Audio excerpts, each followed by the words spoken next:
hooligans. Awayday Radio, where For Awayday Radio, just adjust the dial, the terrace casual, panache and style. Interviews and tunes, the Awayday buzz, keeps it fresh is what it does. Soul two-tone, reggae and ska, old tune classic and acoustic guitar. Lads and lasses, stay safe, stay true. Awayday Radio was made for you. you're listening to Awayday Radio. Right, good evening then, folks. It is the Breakfast Club. I'm a bit ahead of myself there. It's Football Roundup on a Monday night. And we've got special guests coming up in the next few minutes. Chelsea's one and only Martin King, author of numerous books. One book in particular being probably the world's bestseller, over 300,000 copies sold, translated into 11 languages. Hooligan, 30 years of hurt. Right, so Martin's going to be coming on, and I've opened up on Facebook. Anyone wants to jump on Facebook, jump on there. If you want to ask some questions, I will try and put as many of the questions, as long as they're sensible, to Martin through the course of the next hour. So that's on Facebook. Just put a post up on there just saying questions for Martin. Just stick your questions on there. Now, look, folks, this ain't going to be a one-off with Martin. I've had a few long chats with him. Now, the one thing I'm going to say, other than the fact that this man has got experience of the terraces going back 40, well, back to the 60s. Back to the 60s. Absolute mad. He'll tell you a story about being at Spurs when I was only 1 year old.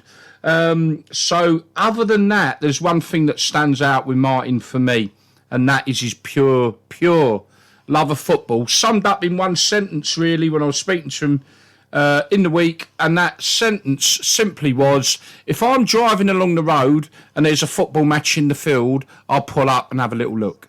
That's that man's love for football. So I'm hoping Martin will become a regular on one of my shows and come on, talk football, talk about his books, talk about experience, take questions, and generally have a chit-chat. We will chit-chat a little bit about the football that's gone on the weekend with him as well, and get some of his feelings on England's dismal performance in the Nations League and so on and so forth. Right, so without further ado, I'm going to stick a little bit of music on whilst I get Martin online, and all being well, he will be up after this tune, which I've not set up properly yet, so I'm going to talk a little bit longer. Bearing in mind, folks, as well, I've got, to finish the show off, I've got the G-Spot with Gary Spotwood, where he gives us some crazy analytical viewpoints on a couple of the games that have gone off over the weekend, and they're always quite interesting. Right, I'm going to give you a bit of music while I get Martin on the show. Martin King of Chelsea up next. Crossed, folks. Fingers crossed. I've got Martin on the line. Martin, are you there, sir? Yeah, I'm here, mate. Good evening to you all. Hang on. Let me just make sure everyone can hear. Right. So, let's just put the volume up a bit there, my old China. Right. Okay. So, Martin, thanks for coming on the show. No problem. Pleasure. And, so much to talk about, but I don't know if you heard my intro. Basically, we've had a couple of discussions now, haven't we, Martin? And, yeah. And as I've said, it just come out to me just how much you love football, full stop. Oh, I don't. As I said to you before, I made the intro tonight. I thought Elvis was coming on or something. I didn't know it was me. But I'll watch any football. As I said to you before, if I'm driving along the road and there's a football match going on, I'm more than likely to pull over and start watching it for a couple of minutes. Or if it looks good, I'll pull in and watch it. They might think I'm a scout from Man United or something, but no, I do love my football, all levels of football. I do love them, not just the Premiership, but right the way down. I watched my local team when I was younger, Tooting and Mitcham, and it's never left me, from an early age. So, yeah, that's the way I am with football. Really enjoy it, all levels. No, that's great. Now, one of the things, obviously, that is quite an amazing story. Now, you've written numerous books, and you've been part author in a lot of them. I think, was it the Peter Osgood book you was involved with as well? Yeah, I've done all of this book. I met Ozzy when me and Martin Knight, we wrote that between us, and I used to go down and interview Ozzy and tape it all, and got to know him really well before he died, and sort of become a good friend. I said, I wish I'd have known you when I'd have had some school. I'd have had some birds wrapped around me then if I'd have known him when I was at school. So he sort of laughed, and he said to me once, I suppose I was your favourite player. I said, no, not really. Charlie Cook was. He looked at me a bit blankly, but he was a lovely fella. Sadly missed him. Great Chelsea player. Yeah. He Now, was a joy to work with. He was as funny as hell, you know what I mean? Real top funny fella. Now, obviously, the obvious one, of course, is as I said in the intro, Hoolifan, 30 Years of Hurt. I mean, the biggest selling book about hooliganism, I think it's fair to say, in the world. I think it was over... Yeah, I think you got it wrong. It's been translated into, I think it's 26 languages now and over 300,000. Wow. Which is one of the, I think it is the, at the time, it was number one in Japan when the World Cup was on out there in Korea. It knocked David Beckham's book off of the number one spot in Japan. Apparently, they had cardboard cutouts of me in the bookshop in Tokyo Central, and I got Japanese. I was living down in Albert, in Chichester then, and I had Japanese journalists come over to take pictures of me and interview me and all that. So it was a big thing, in Japan. And I've got the cuttings from the paper. Britain's most feared hooligan, and the only person he listens to is his nan. Well, I've never discussed football with nan, so I don't know where they got that from. But it's quite. It was funny to see me in Japanese newspapers and the book being number one in the Japanese book sales. It was surreal, really. You would not dream in a million years that a book like that would go down in Japan, would it? I can't see how they translate it. I mean, I'm a South London boy. My family are travellers. My mum's family were travellers, so my dad was a Gauger, non-gypsy. But how can they translate some of the words? Like, my mum would call me at the school, get up, you lazy so-and-so, and stronger words than that I won't say out on the radio. But how would they translate that into Japanese? I mean, they wouldn't understand, would they? It went mad there. It's just not a country you would associate with it. Really. I mean, look, Russia and a lot of the Eastern European countries, the North, Western ones. You get it. You get why they would be interested in the book. Japan, you got me sat here scratching my head. I'll be honest, Martin, thinking, really? When they came over to interview me, at the time I had a bulldog and a French Mastiff, the bulldog, and they were more interested in the end in my two dogs. But apparently, bulldog's a big fashion accessory in Japan at the time, so they were more interested. They wanted to take more photos of the bulldog than me.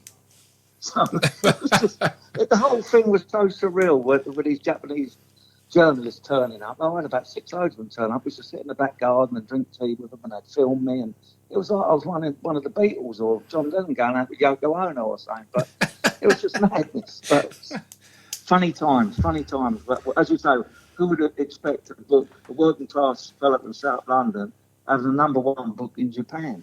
Crazy. Yeah, it is crazy. It is, like I say, scratching my head. I would expect it in other countries, but that's got me scratching my head. Look, folks, as I've said, I'll just repeat again, if you've got any questions, sensible questions, that is, folks, for Martin, then on our Facebook page, I've just popped a post up that says questions for Martin King. So we have got a few already. Are you up for a couple? Yeah, fine. I'll answer anything, whether that's silly or anything. Oh, right. Okay. No holds barred. Some we might have to wait till another show when we do it after 9 o'clock. Yes. Right. Okay. So we got a question from Vicky Wilton. How old were you when you first became involved in off the field activities?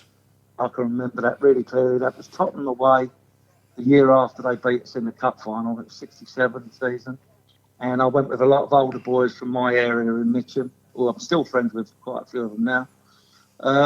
And we went in the Park Lane, which was a Tottenham end, and we cleared the Tottenham end, the Park Lane, and then Tottenham come back round from the shelf, and I was 11, so the boys I was with were like 14, 15, and a fella in front of me who was about 16, 17, a Tottenham fan stabbed him in the leg with a bread knife, and that was my first introduction, really, seeing any trouble within sort of my 3 or 4 foot of me, you know what I mean? So, And then when I went on, got home, my dad said, "Yeah, all that trouble at Tottenham today, you weren't involved in that, boy, were you?" I said, "No, I never seen that." But I'd seen a fella get stabbed at 11 years old, and that was my first introduction. And I just used to, we were skinheads, early skinheads, 67, Yeah, 68, yeah, originals. the original skinheads. And all my mates, like Martin Faust, who I'm still friends with now, mind me mentioning his name. He was a smart, I used to follow what he used to wear, the Arrow jackets, Yeah, the suede bomber jackets, stay pressed, Dr. Martens. Well, it was commando boots and then they still toe caps. That's why the old yeah, girls yeah. started taking. But jungle greens and cardigans with them big chocolate buttons on. It weren't even Ben Sherman's or Brutus or any of J-Tex and them. Then. It was Fred Perry's Yeah. or white T-shirt. So, yeah, they were the days when I was age 11 when I first started seeing it and getting involved. I mean, you could knock me down, you could blow them, then knock me down, and I was about 4 stone when I was about 11. So I just love it. Just love the buzz of it. You know what I mean? Just on that, I noticed. I can't remember if it was in our interview or I've heard an interview you've done, and obviously there does seem, from the outside looking in, there does seem to be a lot of friction between Tottenham and Chelsea. But I read somewhere that you sort of think that's a little bit of a myth, or am I wrong? Am I right? Is the friction there between the two clubs, as in the fans? I mean, you go and ask Tottenham fans or Arsenal fans. A lot of people from other clubs think, the big one for Tottenham is Tottenham Arsenal. But you speak to Chelsea fans, they say no, it's Chelsea Tottenham, and Tottenham fans will then tell you it's all the new Chelsea fans or young Chelsea fans or the Chelsea youth who are in a mob now. They wouldn't know what started it, but the older heads like myself and older will realise it all stemmed from that Chelsea getting beat 2-1 in that 67, 68 cup final. Stem from there. I have literally spoke with Spurs fans, Chelsea fans, and I have literally from horses' mouths, Arsenal's one thing, but Chelsea's another. I've heard it myself, and it's interesting. I was on the back page that one year Tottenham come to Chelsea and they smashed the pub up. We heard they was going to this pub and they'd entered a skip and I got bottled and stabbed outside the pub.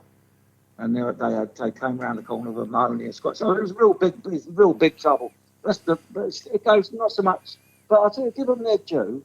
After Matthew Harding died, the first game after Matthew Harding died, God bless him, God rest his soul, is we played Tottenham at home. And I'll give the two Spurs fans their credit. When there was a minute's silence for him, they were silent. Now, I'll take that off to them for that. Because, again, that is about what football fans just show some respect to people who died. Nobody should. Hillsborough team. Liverpool fans, I feel so sorry for them because no one should go to football and not go home. But that, to me, that's terrible.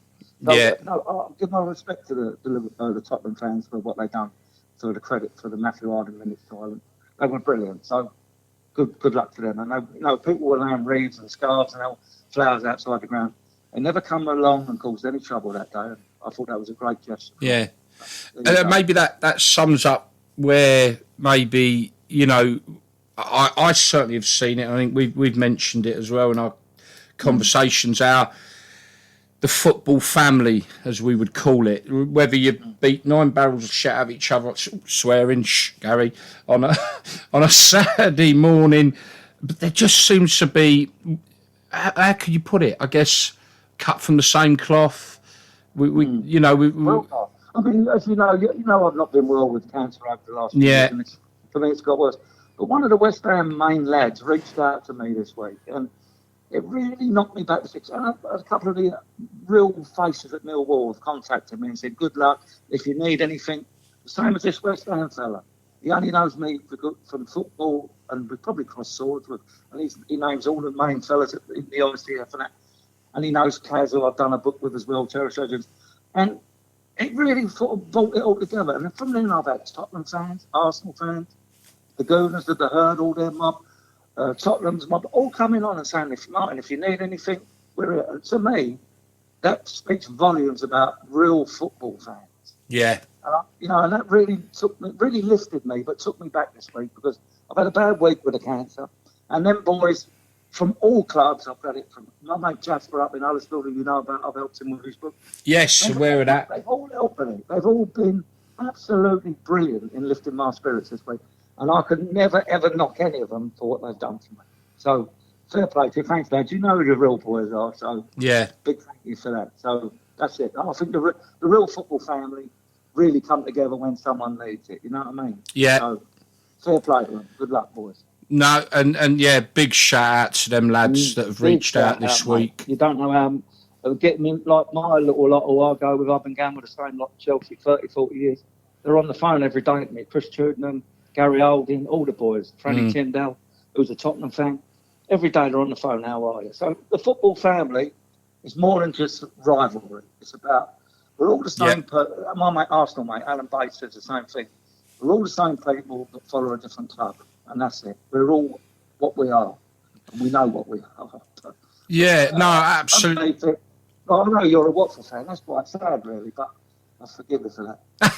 and your leader, I'm waiting for him to contact me, Big Doug, who's... Yeah. But, I mean, you're right. It sort of does. I mean, going sort of back to what you're saying as well. I mean, everyone focuses on all the 80s, the 90s, and maybe a lot of people don't realise quite how bad it was back in the 60s and the early 70s. You know, it's been going. This isn't a new. I mean, this isn't an 80s thing, is it? The football hooligan It was scene. done before I started going. I mean, Yeah. Brentford Millwall game, there was an hand grenade thrown on the pitch between Millwall and Brentford and Millwall over at Griffin Park. There was an hand grenade thrown on the pitch. And don't forget Millwall's that the old den was closed in about 1898 or something for hooliganism. The name hooligan comes from an Irish family from around the southeast London, around Deptford, Bermondsey, called the hooligans. The judge once said to someone who was brought in front of him, "You're a hooligan," because of the family's name. So it's just stuck. So it's been around over 100 years, hooliganism. I never knew that. That's true. Never knew that. That's really interesting. How hooligan, the name hooligan came about. Come from an Irish family who were trouble around sort of Peckham, Bermondsey, around that area. So no, they wouldn't be hooligans around now. The Surrey docks being Surrey Keys and being all trendy. Probably be a Rupert or a Tarquin or something, wouldn't they? But there you go. Right, so got let's move on with another question for you. This is from Dean, and he's put who was the best firm you've ever seen? Typical question, that one, isn't it? I think every day. I mean, to me, you're obvious, right? You've got your West Ham's, Millwall, unbelievable. I've seen some big firms. The first massive firm I ever see come to Chelsea was around 67, 68, when Man United covered our end of the shed from one side to the other. And there was a little pocket of about 50 Chelsea outside the Bovril bar on the top right-hand corner as you're looking off the pitch. And Man United had all the North Stand, the other end, those in the set. And they was just everywhere. But on their day, teams like Bristol City, Huddersfield, Barnsley, you've got to give Leeds credit. Yeah. Everton. They'll all turn up for big. If there's a big turnout, they named it 60s, 70s, 80s, 90s. The old Bill started getting a grip of it when Maggie wanted to clamp down on it all after Hillsborough. But no, I've seen some massive big firms. I remember Plymouth coming to Chelsea, bringing about 10,000. Pompey bringing about 10,000. Yeah. You know, these little not so-called little teams, but they were big in the 30s and 40s and all that. But their support is fanatical. I went to a Pompey Southampton Cup game last year, and I'm not exaggerating. I lived in Chichester, so I used to go to quite a few Pompey games. And they had a mob out on the street. I'm not exaggerating, about 2,000 strong waiting for Southampton to come. And you couldn't get up the street because there was just people from one side of the road to the other, just blocking the road to stop the Southampton fans getting to the ground. I've never seen a mob like that. Oh, that is some derby, that one. Oh, mate, I always wanted to go to one. I said to my mate Jay, the Pompey fan, gets a ticket. And about a couple of days before, he said, I got you a ticket. So I drove down, and it was like the atmosphere was non-stop. It was brilliant. I know Pompey got beat 4-0, I think it was 5-0. But the atmosphere, what these little teams generate when they play a bigger team from the Premiership is incredible. And again, we're going back to, that's what football, that is their team, that is their one cup final. Yeah. And so they're going to get into it. They loved it. Pompey is non-stop. And there's a lot of teams that go, like Forest years ago was, until Clough took over, they still had a passionate support. You know what I mean? Derby, passionate support. Yeah. Now, all these so-called small things, you go to the two Sheffield clubs, Sheffield United, Sheffield Wednesday, they hate one another. I've been to it. Unbelievable. Yeah. My mate Stuart Merrill took me to the semi-final at Wembley once when they played one another.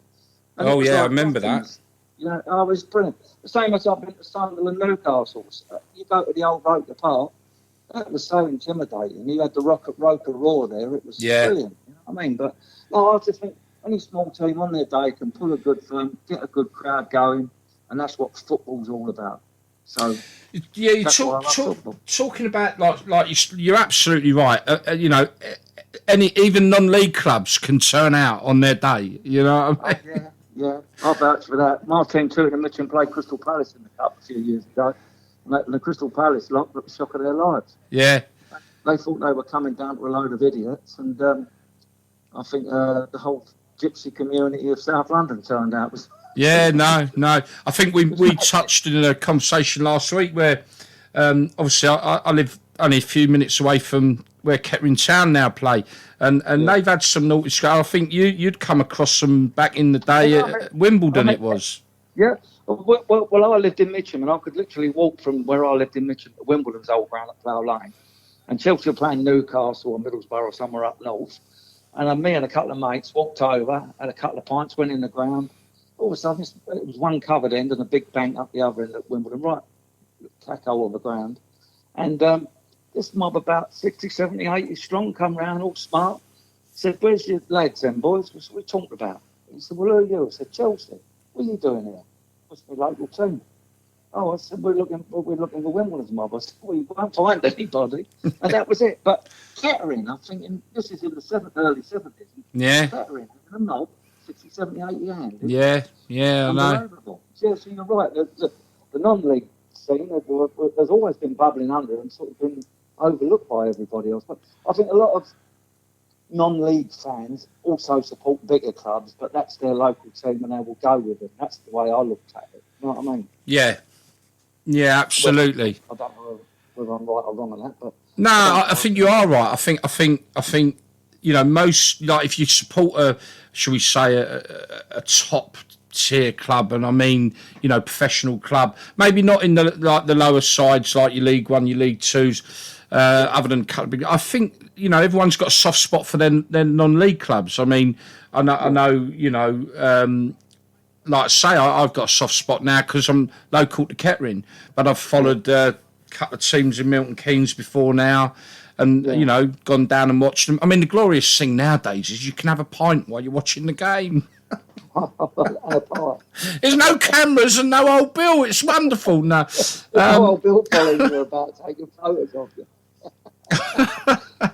But, I mean, just out of interest, and this, mate, I'm just pulling on my memory bank here. I mean, we talk about little clubs and you know, you know, I think it's been mentioned about in the interview about, you know, where have you come unstuck, and you quite rightly said, you know, you've come unstuck at a couple of places where you got too big for your boots and got caught out. And I mean, going back to the 80s, if I remember, and I'm guessing there's two sides to this story, and I can only ever remember the one side, and that was all the publicity around this, was when Chelsea came unstuck at Cambridge United. That's rubbish. That's what I mean. Is it? You know, there was so much publicity about it. What's the true story? Rubbish.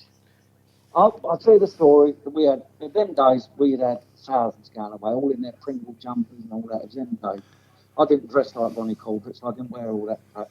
Or look like Beyond Ticini. Yeah. You know, it was all tennis stars or golfers who won it. Yeah, that's it. Yeah, Pringles and that. We went to Cambridge, and I was with the lot I normally go with. There's probably about 10 or 15 of us, not expecting any trouble. And a couple of pints, walking up the ground, all of a sudden we see all these Chelsea shirters, scarves, girl. We've been in a couple of pubs, it was full of Chelsea. A lot of our old faces were there. It's a small ground, so... Yeah, tiny. I've been there, yeah. Yeah, tiny. And we walked up to the ground, and there was a queue on a light green on where Chelsea fans were queuing at that little opening. And a lot of them come running across the green, followed by, we didn't know what was going on. They come onto the main road we were on, behind Cambridge's main end, the covered end. And there was a bit of a standoff, and we got there, and the lot of us were down, going nowhere. So we stood there, and this fella said, "Come on, Chelsea, we're Cambridge." So it went off, and they backed off, and then the old Bill came. And then a lot of democracy. It was pre-mobile phone days, so sort of like the jungle ones. The pubs emptied, and also they chased like women and kids, and they thought they had a result. Obviously, a couple of Chelsea fans did come unstuck down to the ground. Two or three were getting jumped on by this 20 or 30 Cambridge, but absolute garbage. How they can claim a result on that? Yeah, I mean, do you remember all the publicity around that? I mean, maybe people milked it. People milked it, didn't they? Midget. No disrespect to midgets, but he's like a little midget. He's like a little fool. Yeah. I'd give him a 6-punch start and still knock him out. But how they claim if that's they're claiming a result. I mean, and let me just say that young Cambridge fan who died at Southend. Oh yeah. Goes out to him. Again, we're talking about it was on a life support machine or had been ill for 5 years. 5 years. And that is so sad. Yeah. That brings me back to Cambridge again. But he was a Cambridge fan. Yeah, that's right. He was. Yeah. And he's just died last week, wasn't it? And it was. Martin goes out to his wife and kids, and again, nobody should die. But if that's their big thing, Cambridge, and it was. I know the truth. I was there. Yeah, no, I'm glad I asked because it's one memory I have of a shocker as it was. It was all that publicity to hear the other side of the story after 30 years, though. 30 years of waiting. That's what I mean. And that little midget, their leader. Yeah. You know what I mean? I've got my 5-year-old boy was taller than him, so I don't know how he became the leader. Well, there you go, listeners. After 30 years, we got the truth. There must have been a postal vote to appoint him as leader, and it was fraudulent, but because he was no leader, I'll tell you. There you go. Right, so I'm going to move on to another. I got a laugh. I asked you for some tunes as well. I definitely will try and bang a couple out, but we're certainly busy with questions now. So I've got one here from Tony Harrison, one of the Leicester lads, good lad. I think you might even be aware of him because there's a bit of banter for you on here as well. But he's got any future book projects in the pipeline? I know Tony really well. He's a Leicester fan. He's a good lad, Tony, isn't he? He's a proper gentleman. Yeah. And Tony is one of the ones who regularly asks me how I am. He's one of Leicester's main lot, and he's a proper gentleman. I've got a lot of time for Tony. I get on really well with Tony. Thompson at Huddersfield, and they all go up the Rangers and they go out the Belfast and all that. But a lovely fella. No, I've just done Jasper's book with him, which is a brilliant read. No, I know the station are publicising it. Yes, we are. We definitely are. It's not just about football. It's about mental health. Yes. Jasper's been through the mill, and he's wrote probably one of the best football books and man's book I've ever worked with and read. It's amazing. The thing that bloke's been through hell for 3 years in hospital, like with his mental health, and men don't talk about that nowadays. No. Harry. It's like taboo. But No. Jasper he's opened up the doors for people who feel like how he felt to say you can get to milk if you talk about it. Yeah. It's been brilliant. And Tony is good friends with Jasper, and he was one of the first people to get the book, read it, and really broadcast it loud and clear. You've got any serious issues with anxiety, depression, read this book, because this man's been there, done it, and he's slowly coming out the other side. So I've got a lot of time for Tony and the baby squad at Leicester. So, Good little firm as well, Leicester. They do go about and do what they do. Yeah, because there's history with you and Leicester, isn't there? Well, there was one big row in, I think, more than two, but one of our boys who sadly passed away a few years ago, TC, they were fed up. I had gone home, I was fed up. I think there was about 20 Chelsea went into Leicester, bumped into 2 Leicester mobs. Didn't do bad, really, but 20 on to about 200. Tony will tell you that. But he's got a lot of respect for us. We've got respect for them. Yeah. And that's what counts. Yeah, Again, what I'm saying to you, Tony's one who's been on the texting me, messaging me, Martin, hope you're well. If you need anything, top man. And that's all I can say about it. No, he's a cracking lad, Tony. Cracking lad. Lovely fella. Yeah. He is what you get. He tells it straight from the ear. Same as Jasper. That 2 peas in a pod. Same as Steph up in Bradford. They're all friends. Terrific geezers, football fellas. He's got a message for you, by the way. And his message is, you've been promising the map on how to get Stamford Bridge, but it ain't arrived yet. I always pull his plunk and say, when are you lot ever go? I said, Leicester's mob, jokingly, are like Bulgarian red wine or pie and mash and liquor. They don't travel very well. I always pull his leg about that. And I said I was going to send him a map if I could get a Stamford Bridge. He still remembers that, bless him. No. Tell him he should be a comedian because he's quite funny. No, yeah, great. So what I got here, let's have a look now, because looks like we're going to be inundated with questions, which is good. But listen, folks, if I don't get to the end of them all, Martin, you're definitely up for coming back on the show, aren't you? Yeah, I'll do whatever you want to do. You know what I mean? You know, I'm not even sure we're going to get the opportunity to talk about the weekend's football at this rate, but this is part one of many parts, I hope, with Martin. And looking at the questions, let's crack on. So, Stevie Guy from West Ham, he's saying good evening. He's wishing you all the best. There's no school like old school. True. I got Stevie Guy. That's very true, my old mate. Very true. Yeah. We've got Nikki is asking your most memorable football moment. That's easy. There's two. The first one, when me and my mate, who's an actor and sadly died, Alex, I'm name dropping now, but Prince Charles told me to say this. Anyway, no, I'm name dropping. Name drop all you want. Yeah. Me and my mate, Alex Giannini, it was Dean Martin in the Rat Pack and was a singer and an actor, sadly died a few years ago. Terrific fella. Me and him were chalk and cheese. He was a posh actor and I'm a working class South Londoner, but we always gelled. And we drove up to, me and my other mate Roy, we drove up to Bolton when we won the league. We won 2-1. Frankie Lampard scored both goals under Mourinho. We had a fantastic team, had a fantastic day. And the three of us stood there when the team done a lap of honour and come to the Chelsea fans. And all three of us were crying. And then when we got back in the car, we all looked at one another and said, what the fuck was we crying for? And we all said the same answer. We all wished our dads was here to see this. Now, what an answer. Yeah. Because our dads were all Chelsea. My dad was Fulham, but he loved Chelsea as well. Yeah. But Alex's dad, Chelsea. Roy's dad was Chelsea. And honestly, we all cried like babies because we'd won. And it was all because we all wanted our dads to be with us to see it, but never. And the other one was obviously Munich, when Didier Drogba scored that penalty and we was all there. And we was all in an Italian restaurant we managed to get in. We couldn't get a ticket to get in. And all the boys around me, there were 17 of us on a minibus, and all big lads, because we called ourselves So Solid Crew, because we was all fat.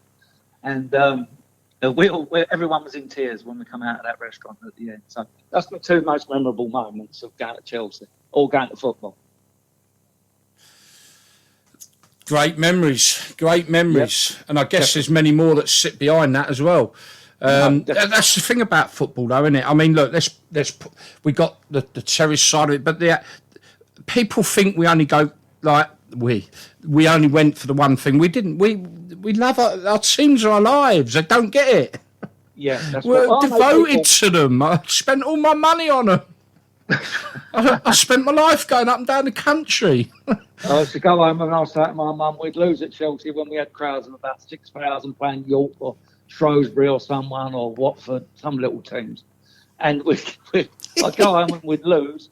And I'd say to my Rotherham, I'd say to my mum, right, that's it, I ain't never going again. I'd say to the old man, how'd they go? I said, Dad, load of rubbish today. I ain't going no more. The following week, I'll be going to Plymouth for afterwards. So you're right, you spend your dough on them when you expect something back in return. But yeah, you know, it's. I mean, especially I think when we were younger. I mean, it's the FA Cup. I mean, I talk about the FA Cup because I remember what it meant to us as fans. And the day we got knocked out of an FA Cup, I felt physically ill. You know, because I was so gutted that we were out of the FA Cup. You know, I know, but it's all gone. You go back a few years, it was a big occasion. They used to have the cameras there at the team's hotel. Yeah. They'd follow the teams on the coach up Wembley Way, the fans all banging on the windows. And they'd go behind the scenes and talk to ex-players. And But nowadays it's just all staged and rubbish, isn't it? And it's not the same FA Cup no more. It's nice to win it, but like when we lost to Arsenal last year, to me it didn't mean nothing because we didn't turn up. Arsenal turned up, and you have a bit of gloating with your Arsenal mates, or if we won, we'd give them a little bit of stick. But nowadays, the glory of winning it, or just the part of getting to the final. I mean, look, when you played Man City the other year, it was a big occasion for Watford fans and the team. I know you got thrashed, but you got there, and it was your big day out, you fans. But for Man City fans, it was like, oh, right, yeah, so we won the FA Cup. It didn't mean nothing to them, did it? No, I'll tell you a little bit about that, actually, because I sort of, and I should never have done it, but it got to about 5-0, and I thought, I can't watch anymore. I need a pint. Yeah. I went out, I looked out, I could see the amount of Man City fans that were leaving the stadium early. I know. And they hadn't even, the game, all right, they'd won the game. It weren't over. Yeah. You know, and I just couldn't believe it. You know, it was shocking. But I mean, well, as I say, though, Go, it don't mean nothing to someone getting in the FA Cup final and winning, unless they've won it regularly or have not won it, or never won it regularly. It means a lot to them. But someone like Man City, Chelsea, Man United, even Arsenal, unless they beat us or Tottenham or something in the final, it don't mean nothing to them. It's mediocre cup competition. It's not the world famous. Such a shame. Cup competition watched throughout the world. It's gone. The sort of shine has gone off of it now. Well, it's like what you said. I mean, look. Well, if I was asked for my footballing memories, obviously for me, we've not had loads of success, but for me, the 1984 FA Cup final against Everton, just the most amazing day I can imagine. You know, just being there in the old Wembley. The fact that I had the opportunity to do it, not every fan has the opportunity to do it for the smaller clubs. The fact we had the opportunity to go there, sing Abide With Me. I think Bruce Forsyth was up on the white stand doing whatever he was doing. It was like wonderful, such a wonderful experience, you know. Yeah. But what a team you had then. Didn't we? I could name your team because they were not household names. I mean, I saw your Watford team around that time, 83, 84. Yeah. With John Barnes. Yeah. Was it Ross Blissett, you had John Barnes, you had Luther Blissett. And you had that Callaghan on the wing. Nigel Callaghan. I'm trying to get him on the show at the moment. All good players. And you come to Chelsea, I think he tonked us about 4-0. Yeah. There was a cracking side. We was all sitting there with Chelsea thinking, who's this geezer? Is Barnes geezer? What a player. Yeah. And you had a good side. You finished second that year, didn't you? We did, yeah. We beat Liverpool. Bob Paisley's last game. We beat them 2-1. Yeah. And Notts County were at home. And look at Notts County now, non-league. They was at home to Man United.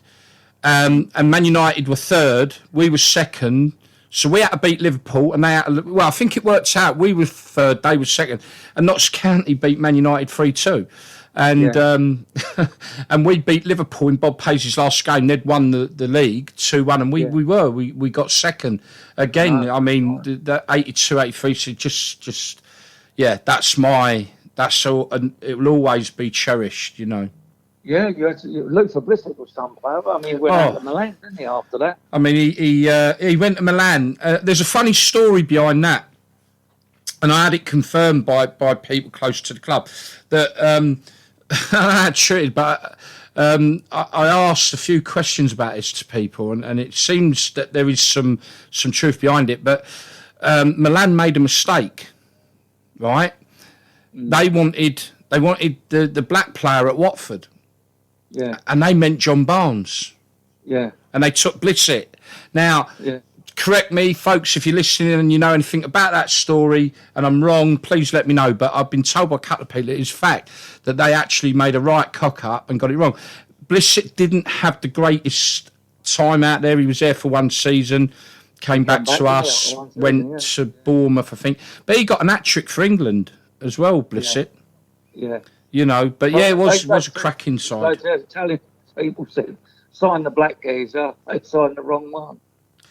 Serious, yeah. I mean, not this day and age. It probably did happen, didn't it? You know, Yeah, because there was the two that we had. Now, again, I don't know how true it was, but that has been told by a number of people, which sort of, but it is quite a funny story. They wanted Barnes and they got Blissett, and but Blissett was a cracking goal scorer.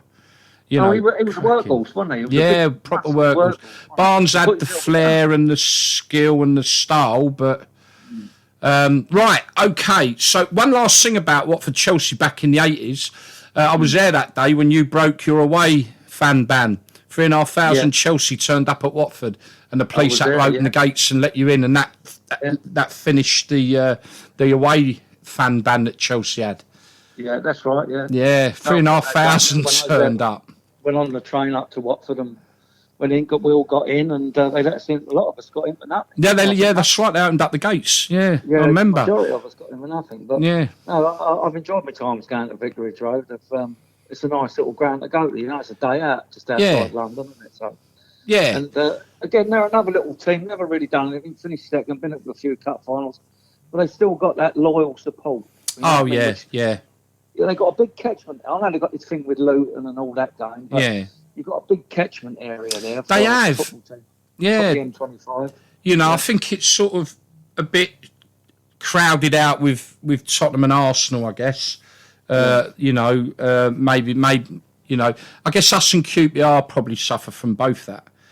Sort of. QPR, I think they're a big team, aren't they? They really think they're a massive team. And they're really not. Sorry, QPR, but we're on a par with QPR, I would say, as for size of club. QPR are a funny mob, all their supporters. They hate us. I don't even know they exist because they don't mean nothing to me. But I oddly enough stood in the shed at a Chelsea QPR game. I can't remember what year, but it was way back.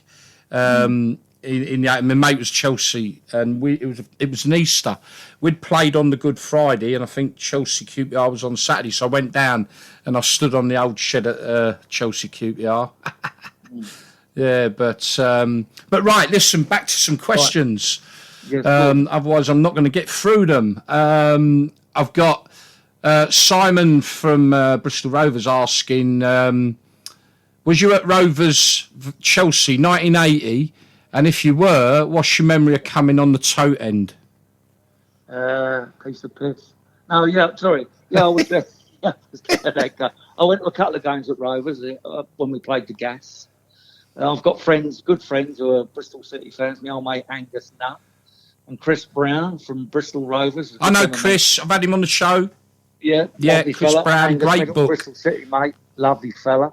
I love the Bristol people. I love the accent. I'm good friends with a lot of the Bristol City boys now. Yeah. Funny enough, I went to QPR with them last season, and they looked after me. They were brilliant. Yeah. Couldn't meet a nicer bunch of supporters than me. Yeah. No, they're great up there. Yeah, but I was at that game.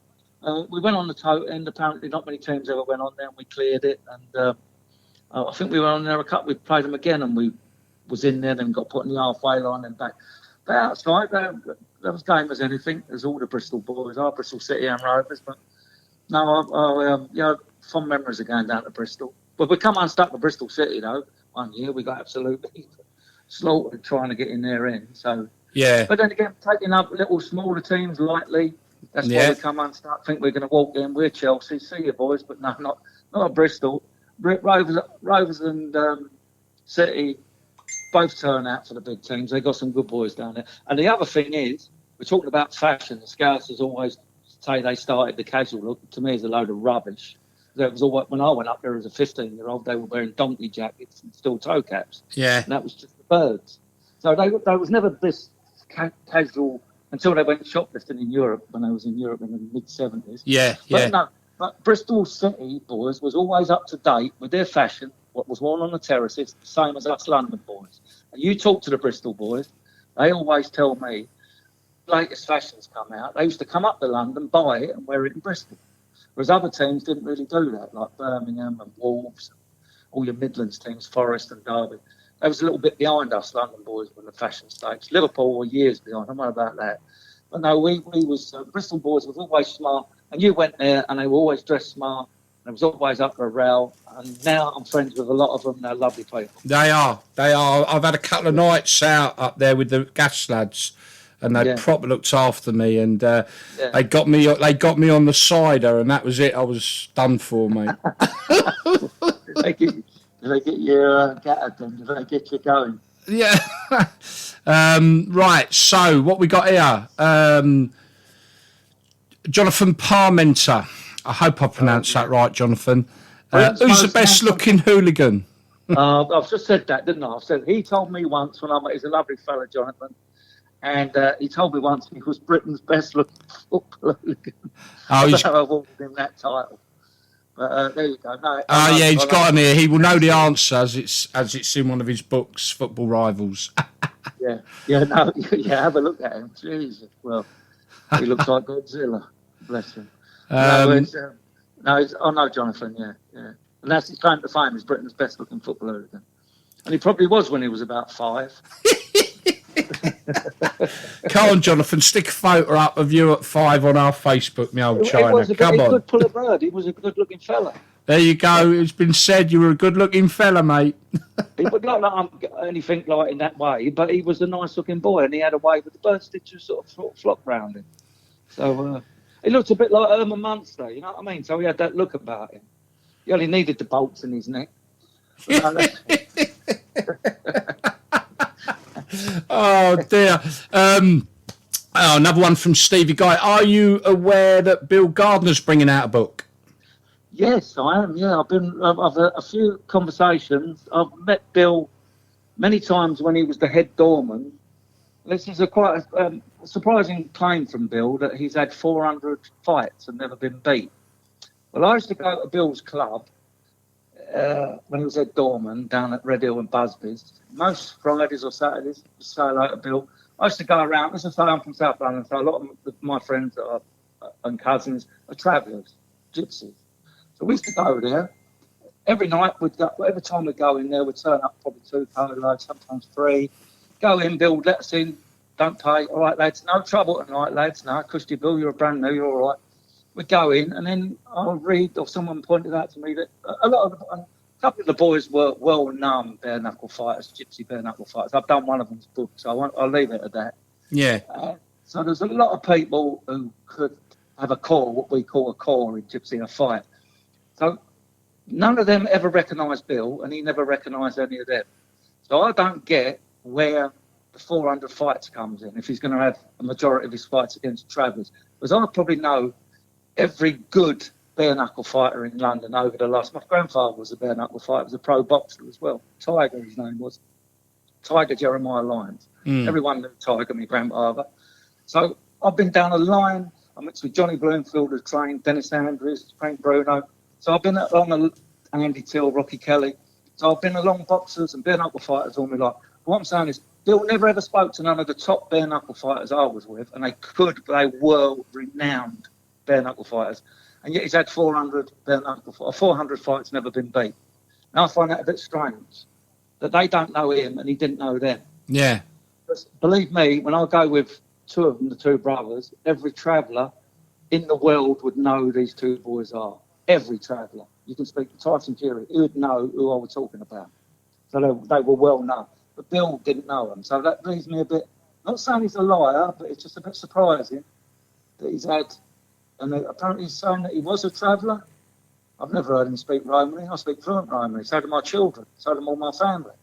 So I've never heard him speak Romany. So that was a little bit strange for me. But there you go. Not calling the man a liar, because he is a legend at football. Yeah. It's just surprised me. And he hasn't got a mark on his face for someone who's had 400 fights. You know what I mean? It's a bit strange, but there you go. That's just my honest opinion. I'm not going to start. No, you did say everything would be honest, and you're honest, true to your words, sir. The Bill never recognised Jimmy and his brother Wally, who are well known throughout of Europe, who they are. So there you go. That's how it's like me going in his club with Frank Bruno, and he's saying he's fought every top heavyweight in the world, but he wouldn't know who Frank Bruno or Mike Tyson was. That was a bit strange. Yeah. It's a bit strange thing to say you've had 400 fights. I think he might have had 2 and had a bit of a bang on the head and made it up to 400. I don't know, but there you go. But no, I've met Bill a few times. He's always been all right with me. He's been very polite, and Same with him. So, and there you go. I think the book's out in 2 days. I think it's due out on the 18th, from what I can gather. Is it a book or is it an e-book? Don't know. I'm not sure. I'm not sure. But it's due out on the 18th. I hope it does well, Brent. But sometimes what you put in a book, you've got to be careful what you put, because there's always someone out there who can correct you on something. I've been corrected on loads of things where people say, well, that never happened. But what I say is it happened how I saw it. You who saying it's not right might have seen it in a different light. Yeah. Because there's always someone at a different angle or a different position or a different sort of way of looking at things. And maybe said he's had 40 fights, but definitely 100% said he's had 400 fights.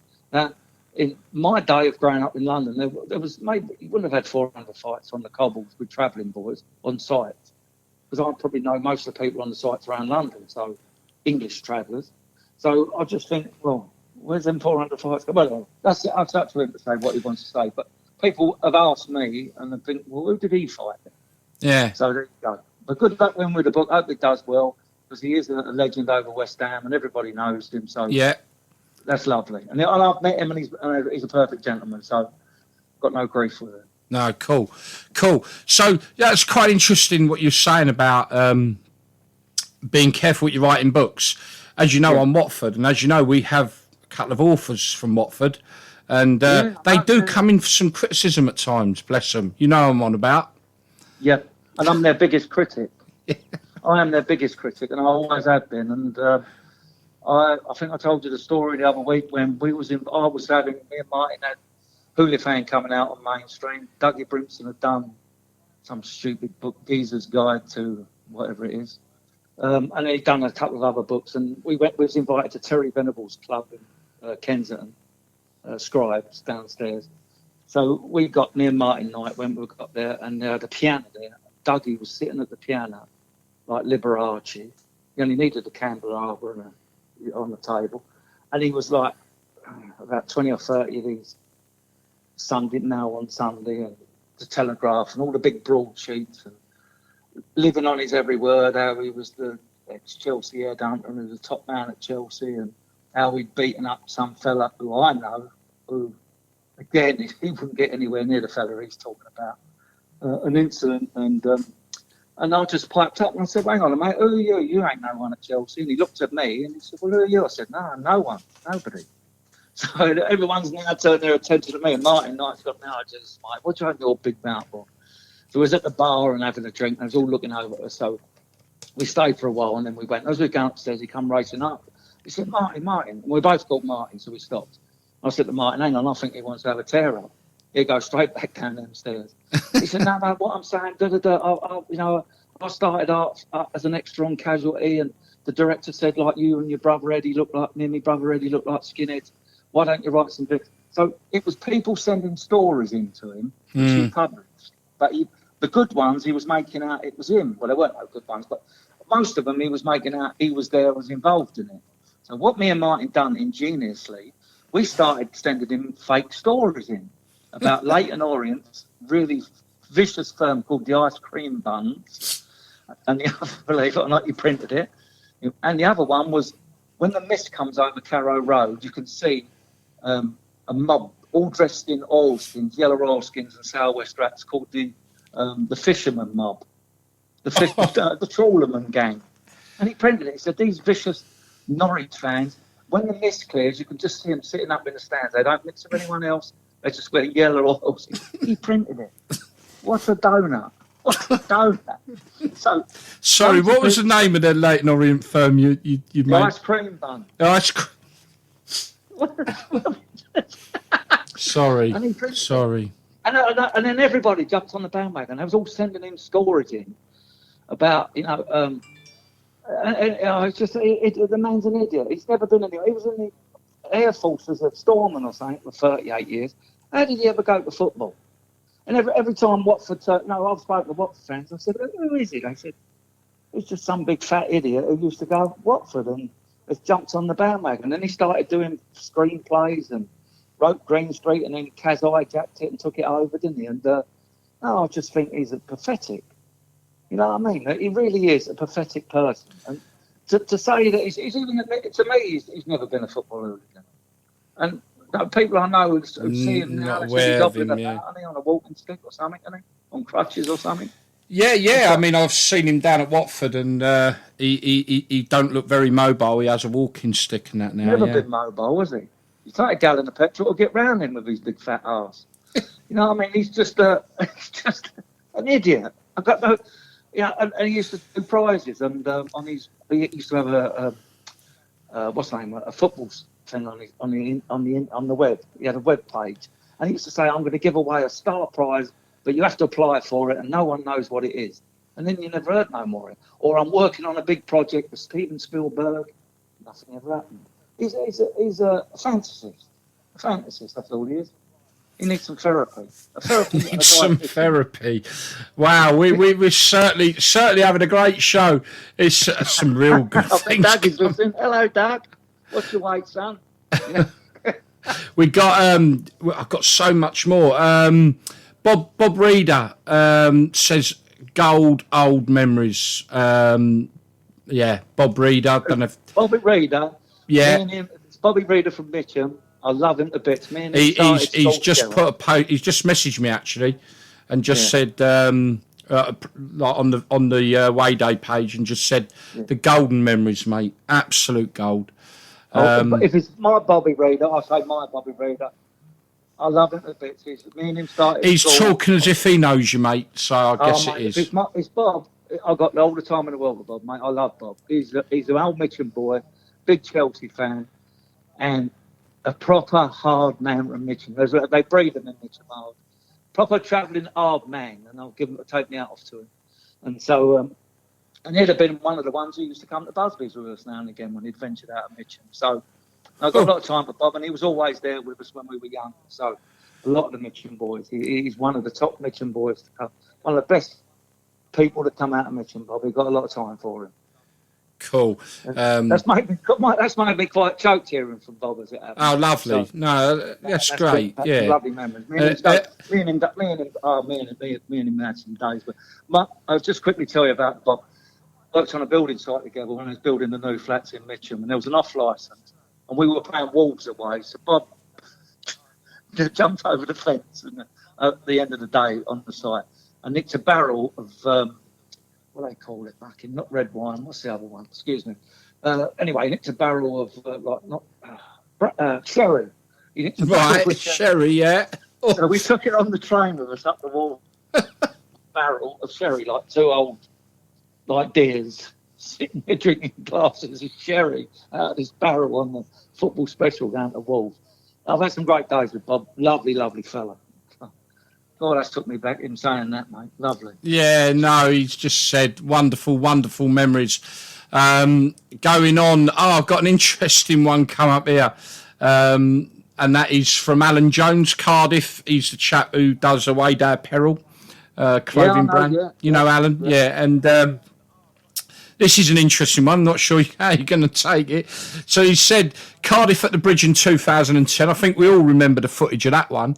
That was a proper battle going on there. He said, I was there, and you know that our best were in Shepherd's Bush. When you look at what Chelsea got together that day and were fronted by our second tier, do you think you got off lightly?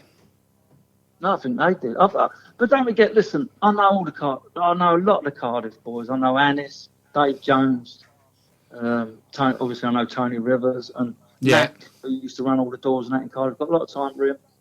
The lot I go with was in Victoria wrapped up. The other lot was all at the ground wrapped up. You can't, listen, people who come into London think that you can move 300 or 400 greasers across London on the underground. Them days are gone. You might be over Shepherd's Bush, but how can you get 400 or 500 geezers from Victoria or from Chelsea or Fulham Broadway? You couldn't even get 50 of you because as soon as you moved, the old bill's on you. So I know the story of when our band lot was somewhere else and called it on and they didn't fancy it. But fair play to Cardiff, you can't take things. That's all tittle-tattle. Oh, you can't take things like Cardiff. Got a top firm, decent fellas, unlike that lot down the road from them at Swansea. Newport, I know a few of their fellas, lovely fellas. Swansea, I wouldn't pee on them. So they're wrong. So I told you, boy, they're wrong uns, and I've done nothing to do with them. And I can see why Cardiff hate them. Cardiff's got a bit of class about them, but the other lot up the road, they ain't worth a whatever. But there you go. That's my point of view. But no, fair play to Cardiff. They turned up. I don't know if it was their second tier. A few of them come unstuck as they come out. So there was more than one rail. There was the big rail before, which never got filmed. Yeah. The reason it never got filmed, I'll quickly tell you, is because the fella who was standing next to me got bit by a police dog and had his bicep ripped off out of his arm by a police dog, and they couldn't get the police dog off. It was all being filmed, as well as the fight where Cardiff, about 6 of them got knocked out. Not their second tier, their first tier, their front line. Their Valley Commandos was on their backside. Yeah. But they couldn't prosecute anybody because the police dog had ripped my mate's muscle out of his arm, literally, and they couldn't prosecute anybody who was fighting them because it would have showed the police dog biting this person. And that's the true story. That's the truth. But no, fair play to Cardiff. They turned up, they done it, but they didn't have it all their own way. So there you go. But since that event, as I say, I was friends before that event. I'd come down to book launches with Anis. I'm friends with Mac. He took me out and my daughter. Took me and my son out another time, all round sites and bars of Cardiff. And I've reciprocated the thing with Mac when he's been into London. Top fellas, and they always turn up. Anyone who says they are this and that, and they don't do this, they turn up. You asked anybody. It was a British boy. And to be fair, in your interview that we did on the website, I mean, you've named, you've said obviously you got the obvious ones, and then it's named also, like say, Bristol City. We've touched on Bristol City, Cardiff, Borough, Middlesbrough, always been good. They haven't they? Yeah. And Pompey, Forest. So you did name them. Yeah, that's what I'm saying. And they're the teams who were surprised and turn up. And when Forest played Derby would turn out. Tom Owen and his lot would turn out. So you've always got. And then when Plymouth played Portsmouth, they're both going to turn out. Exeter played Plymouth. I mean, Exeter. I've even heard some stories about them. They got a tidy little firm, the Sly Mob or something they're called. We terrific interview gone up on our pages yesterday from Matt Irons from the Sly Crew, Exeter Sly Crew, and I have to say, Martin, one of the things that has made this interview really, really, really down to earth is a very simple comment he made during the course of the interview, and basically was asked, have you ever come unstuck? And he went, oh, come on, we're Exeter. That's right, It's like, it's like, you're going to get a right genuine, and the feedback we've had about the genuine, honest truth that, says it as it is, and very honest. It's a great little interview. That's on our webpage, and Matt Irons. No, I've heard that. I mean, Jasper's from Huddersfield. Jasper Thompson's good friends with a few of them, because I think they all follow Rangers, with Tony up at Leicester and a few of the other boys, and Steph at Bradford. They all go a lot of Rangers games and over to the water for the other side. And Exeter, I'm hearing a lot of things about Exeter now. I mean, they've got Plymouth big neighbours. They've got a massive they can turn out. They go everywhere. They've got a long way to travel, but they go up to Sunderland and Hull and wherever they're playing. I've had terrific support. I've been on the end of them. They follow their team, and it costs them money, and they don't ever win nothing. So they ain't going there just for a row. They go because they feel it's their duty for their town to go and follow their football team. You can't knock people for that. Nah. And Exeter, Plymouth, Torquay, they all travel about. Even little Leighton Orient, they've got a little mob who follow Orient up to Carlisle. Everyone's got them. But I feel now the little teams or the smaller teams in the lower leagues are being cheated by not allowing at least 3,000 or 4,000. You could space them out in the ground and make a bit of revenue, because I think they're being cheated. They're being screwed. Because no one seems to be bothered that, like, the Berries and all them sort of teams can go under. Yeah. And no one does anything. Look at Bury. They've got Man United, Man City on their doorstep, and they're not prepared to bail them out. And yet you'll pay one player £300,000 a week. A week. That 1 week's wages could have saved that club. For the club for the year. I know. I'm thinking, is it me or am I Divvy or Diddler or something? Nah, money's taken the game we love this is my personal view. The game we loved, and we still do love it, but the game we truly loved has been taken away by money. Yeah, definitely. It's been taken away by money. And team got Perry, who I think, not. Another team got Rochdale, who are struggling, and all the other teams. Yeah, around Macclesfield, the Manchester area, hit like the Wigan. bullet. I know they had a great owner, but sadly things move on and they struggle and they're trying to raise money and they go into liquidation. And there's these big teams just don't do nothing for them. 1 week's wages from a player. You know what I mean? Yeah, no. You know what Marcus Rashford's done with the kids for the school dinners. Then why can't they do that to save smaller teams? I know it's nothing to do with them. They think, it's nothing to do with us. Let them get their own house in order. But come on, save these teams, because these teams produce the good players, like Crewe over the years, have produced excellent players who've gone on, not just Crewe, but other little teams, have gone on and sold. Oh, yeah, Crewe have. For big money. And that's what keeps it. That's what keeps it all going. You know what I mean? So let's have a thought for the smaller teams. You know so, you say Crewe. I mean, they've obviously just had a survival package put in place, haven't they? Yeah. It's just awful. Martin Wayne Delhi says, "Have you ever been to Hull?" Yes, I have. There you go, yes, Wayne. Yes. I have. Yeah. And what? That's all he asked, to be fair. Was that it? Yeah, that was it. Martin, have you ever been to Hull? And Wayne, I know Wayne quite well. And Wayne, if you want to elaborate, crack on. Let's elaborate. I'm sure Martin would be happy to tell you what his findings were. Yeah. No, I have been to Hull. Yeah. I went to the old ground as well. Yeah, Boothby Park. I went there. Yeah. Oh, God. It's a pull-in. I think we went there the year we won the cup when Osgood was in the team, 1970. I think we beat them in one of the rounds up. I know I've been there in the cup game. Yeah. But they got a real passionate support there, haven't they? Yeah. But they reckon that the old, drinking the silver cod was there. But I bet their little fella had done a book, Sean, whatever his name is. I met him at a book launch up in Stoke. And he was there. I forget what his name is, Sean something. And he wrote the whole book, and they should drink in the silver cod or something. Their pub was up there. Wayne, come on, fill us in, mate. Silver cod, come on. Talk to us, Wayne, come on. He's a good lad, Wayne. They've got a passionate sport, but apparently the rugby fans are worse than yes, the football definitely fans. are. Definitely are. I used to know a couple of people. The rugby fans and have all big sort of brick shit houses. When they had the derby, Hull versus Hull Kingston Rovers, they reckon mayhem. Yeah. Interesting, isn't it? You wouldn't think rugby fans would be into all that. Rugby league? I think it's rugby league. I think rugby league's a bit more volatile because they're quite passionate up north with their rugby league, and I think I think there's probably quite a bit. Wayne's just confirmed. He's put 70s skinheads. Sean Tordoff.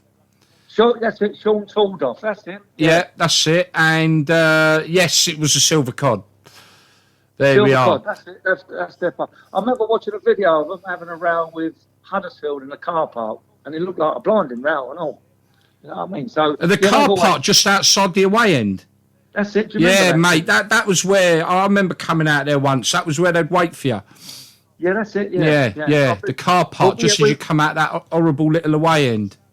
We went up there in the cup about 20 years ago, and it was pissing down a rain, and we got back to the station. We just got on a train to come back to London. I think we had to go somewhere and change, Doncaster or somewhere, and then come back.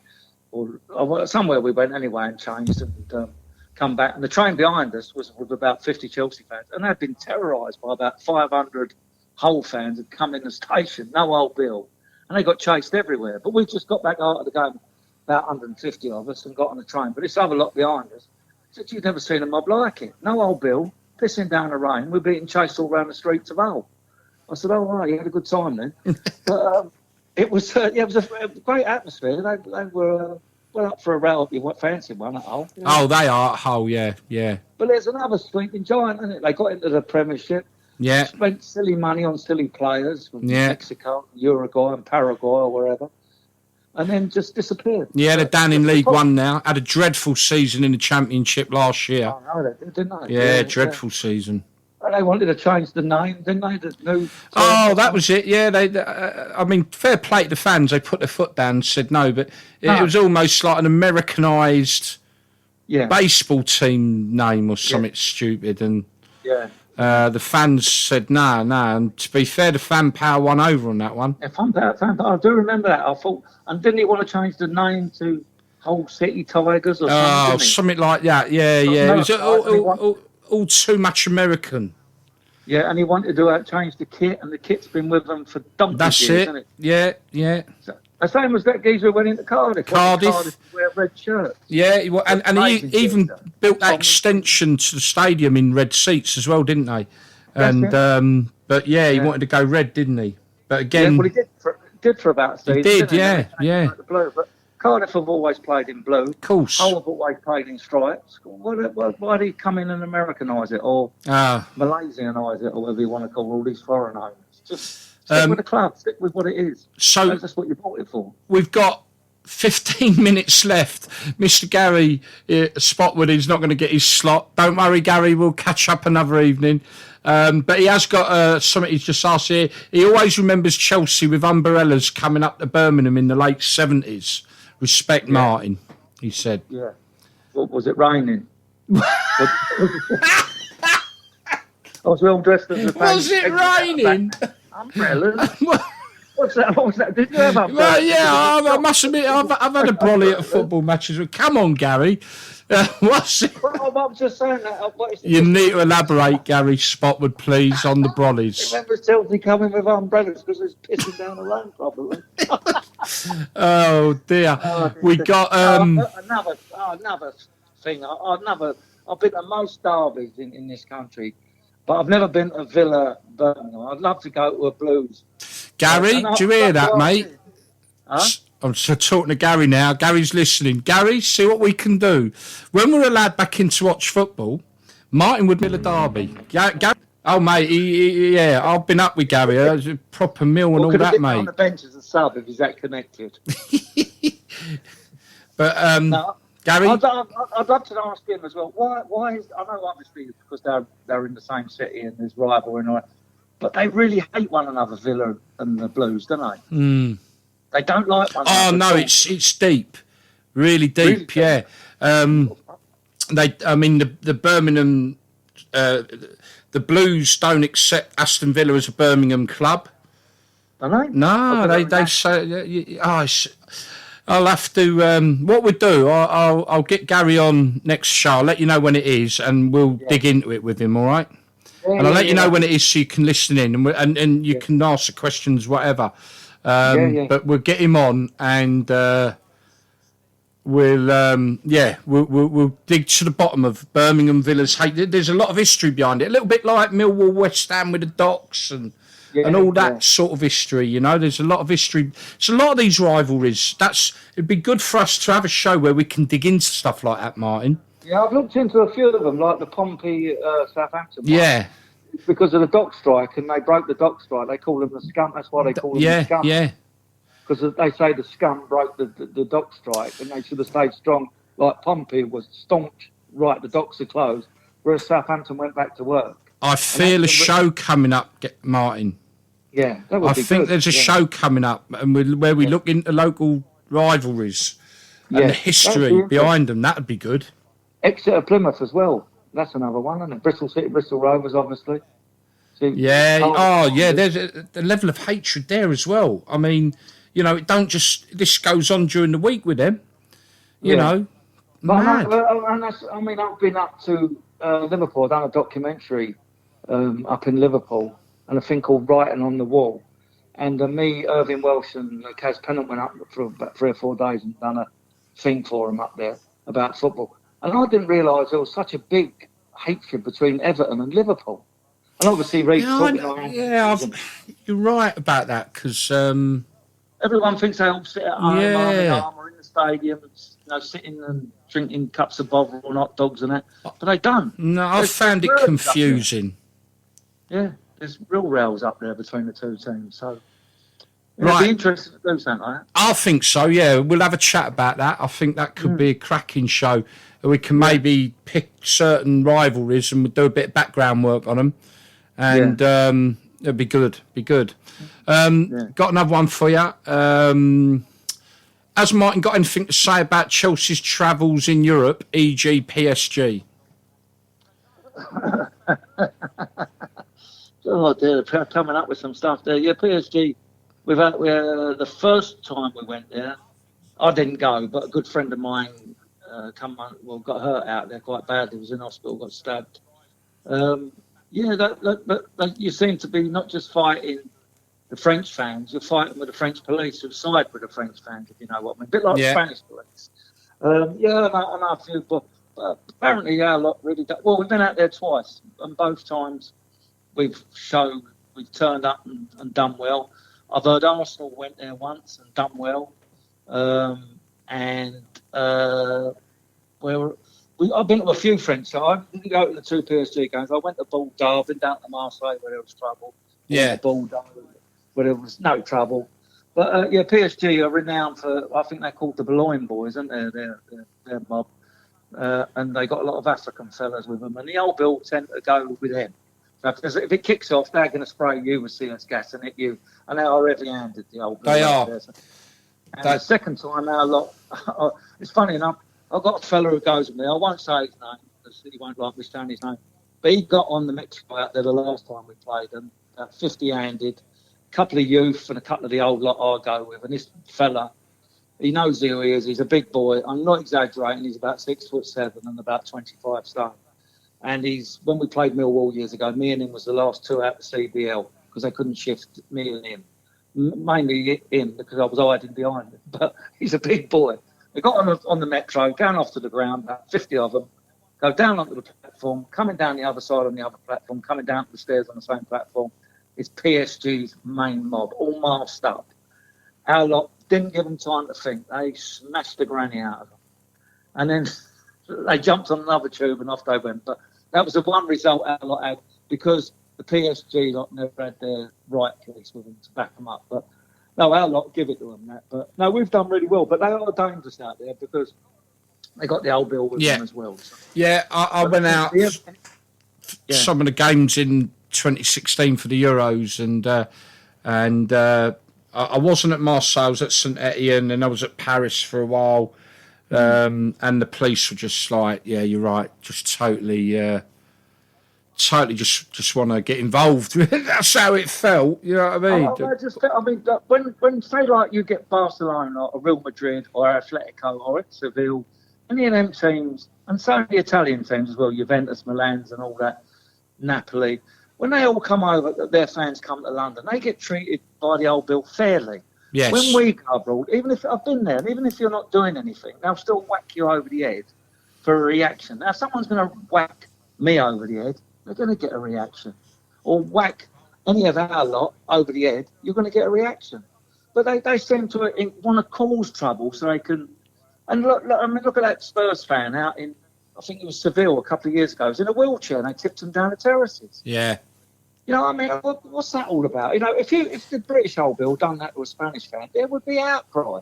Or if they done it to a French fan who'd come with PSG to London to watch Chelsea, they were allowed to roam around London. They don't have the old bill following them. It's one rule for English. I know we have got a bad reputation, but not as bad as what we did have. No. So now there's more families and women and children and families going to watch football. They should be treated with respect, not hit over the head and kicked up the arse and all that, going to the ground and intimidated by their old bill. But when the opposing supporters from Barcelona come chanting, and the Turks and the Greeks, they bring massive support and have big parades down the King's Road, block all the traffic. The old bill merrily marches over. No truncheons drawn, there's no riot shields, there's no CS gas. They take them in the stadium, they let off their flares and all that. So they're treated with how they should be, football fans. Yeah.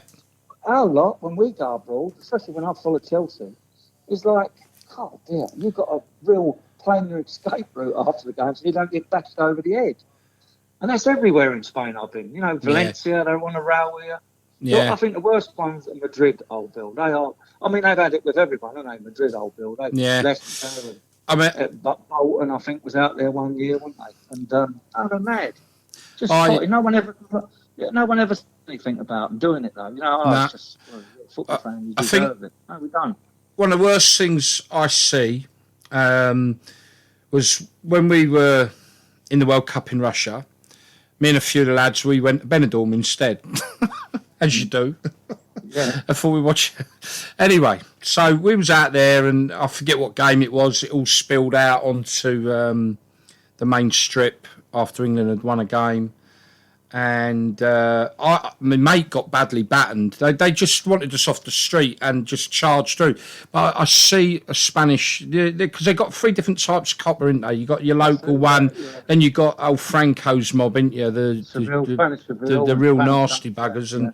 And one of them, mate, battened a guy while he had his young, and I mean young, daughter on his shoulders. No, seriously, it was awful. I got battened, and loads of people get. But the guy was just saying, "I want to cross the road," and they battened him. Why? She couldn't have been no more than 3 or 4 years old. Anyway, the next game, it got quite big publicity in Spain. At the very next game, which was the semi-final, I think it was. The Spanish media were everywhere, and the police were all hidden up the streets after that. So there must have been some fallout. It was just awful. There is footage of it somewhere as well. It's absolutely atrocious. That's what I mean.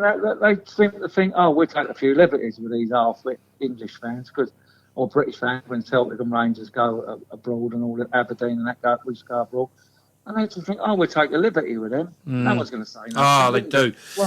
We can use their heads for training purposes. Martin, sorry, mate. We've run out of time. That's fine, mate. No, it's great. Pleasure to talk to you. No, right. So, Martin, stay there for the moment. Right, listeners, we got Papa and Jax on after this with some great tunes. The show has been fantastic, and there's so much more to come. If Martin's happy to do more regular work with us, I hope you are, sir. Yes, I am. I really enjoyed myself. It's been brilliant. Questions. And I'll do the history of umbrellas. So that's we're going to look into the umbrellas. Look, folks, like I say, the questions have been fantastic. This is the format we'll use. So please get used to it. When you know we got shows like this coming up and you want some questions to be put in there, have them ready and get them on that Facebook page. It's been extraordinary tonight. It's been such a good experience having Martin on. Martin, I can only thank you from the bottom of my heart, and obviously this is the beginning of something I think that's going to be real good fun.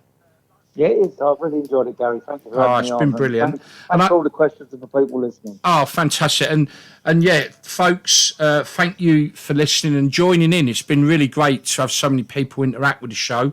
I'm gonna have to finish. We're gonna finish with a tiny bit of music with what time I've got left. I think we've got 3 minutes left.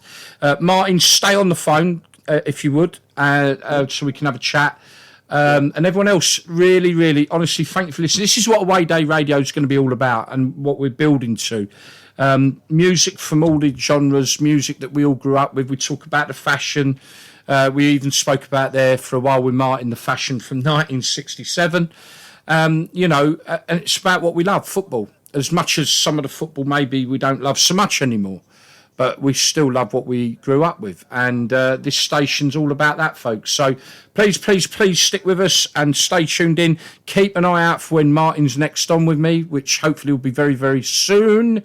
And we shall carry on. So this was only part 1.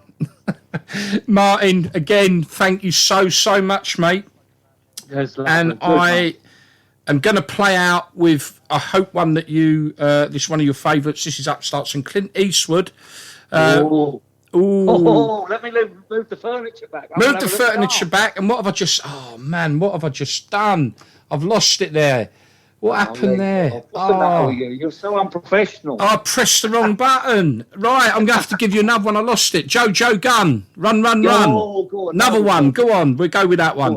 Right, folks, thank you very much. Like I say, Papa and Jack's up next. And keep an eye out for when Martin is back with us on Awayday Radio. Till then, good night.